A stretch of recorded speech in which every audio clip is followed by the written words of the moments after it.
Dampak buruk virus African Swine Fever atau ASF yang menyerang ternak babi beberapa waktu yang lalu terus berdampak hingga saat ini, di mana daging babi di pasaran melonjak hingga Rp120.000 per kilonya. Usai dilanda virus ASF pada ternak babi beberapa waktu yang lalu mengakibatkan banyaknya ternak babi ditemukan mati mendadak menjadi dampak buruk bagi masyarakat pengonsumsi daging B2.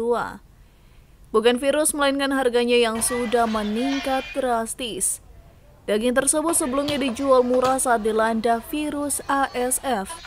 Bahkan waktu diserang virus, harga daging sempat anjlok hingga Rp100.000 per 3 kilo hingga 4 kilogram. Alhasil dari dampak buruk virus ASF yang menyerang ribuan ternak babi beberapa waktu yang lalu mengakibatkan harga daging babi saat ini melambung jauh hingga Rp120 sampai Rp130.000 per kilonya. Kepala Dinas Pertanian dan Peternakan Kabupaten Minot menjelaskan, melonjaknya harga daging babi ini dikarenakan kurangnya stok daging akibat banyaknya ternak yang mati pada beberapa waktu yang lalu.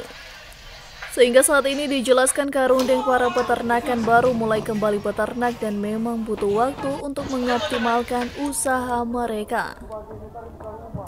Tim Liputan Kawanua TV melaporkan.